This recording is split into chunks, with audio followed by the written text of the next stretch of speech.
Hello, investors and traders, and welcome to the midweek report. I'm AJ Monte, and this is a daily candle chart of the Dow Jones Industrial Average ETF, ticker symbol DIA. Before we get into the charts, I want to remind you that tomorrow is a bank holiday, so the markets will be closed. I will be putting out the weekly market report after the close on Friday.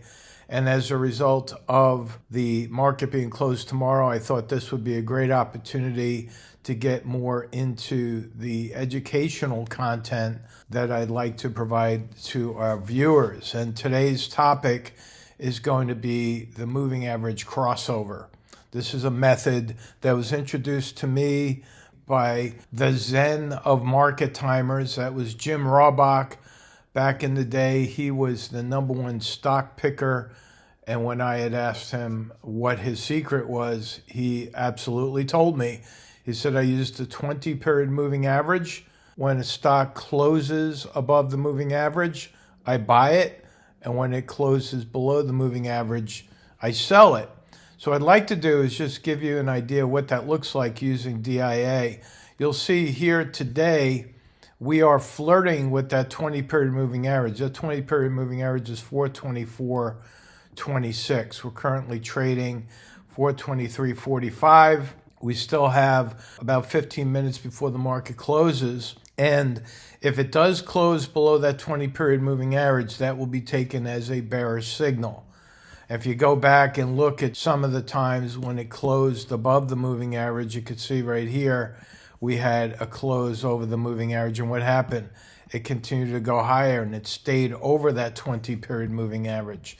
And then what happened when it closed below the moving average? Well, it continued to go down. See how that works? It's pretty simple.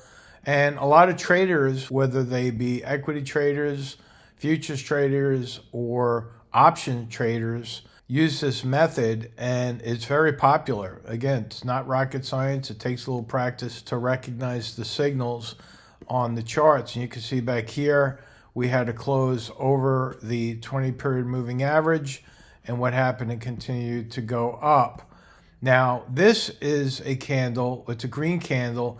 It closed just a hair over that moving average. And again, like I said, we're now down below that moving average. And I mentioned that on the weekly market report last Friday. If you look at IWM, you'll see that we're not quite there yet. We're flirting with that. We're right on that moving average. The moving average is 208.46. IWM is trading at 209.79. However, if Friday or anytime next week we start closing below that, you're going to see sellers coming into the market very much like what we saw back here. You see, we had the close below the moving average, and then what happened? The moving average acted as resistance. It's known as role reversal. And we had quite the sell-off after the downturn from the moving average, again, as resistance. Using this as an example for another stock, let's take a look at AMD. This one's been in the news lately. You could see back when it crossed below the moving average here, it continued lower for about 5 days. And then again, the moving average acted as resistance. Now, if you're trading the moving average crossover method, there might be a time where you get long right here. Let me just magnify that for you right in this area right here. You would have gotten long the stock right here.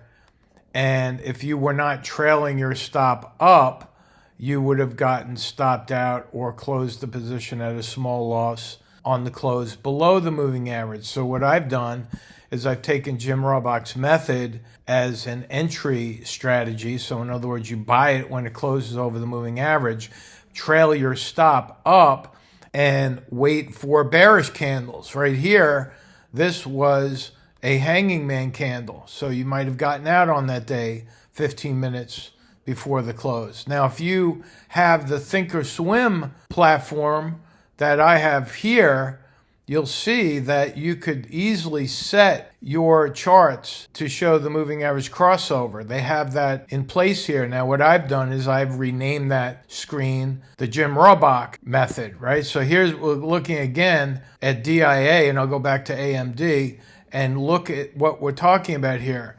This is an area where you would have gotten long on that green arrow. You would have sold out the very next day. Then 2 days later, you would have gotten long and probably stayed long until that red arrow shows up, which is when the stock closed below the 20-period moving average. Just go and look at the success you would have had. Now, for the short sellers, you're waiting for the down arrows to show up. I've color-coded those red.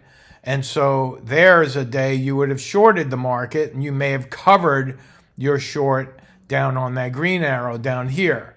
You see? Now, if you're shorting the market, you're looking to trail your stop, or if you're going to short sell, put SS for a short sell here, you're now waiting for the volume to drop, and or you're waiting for a bullish candle to show up. And there's no better bullish candle than right there, which is a bullish engulfing candle.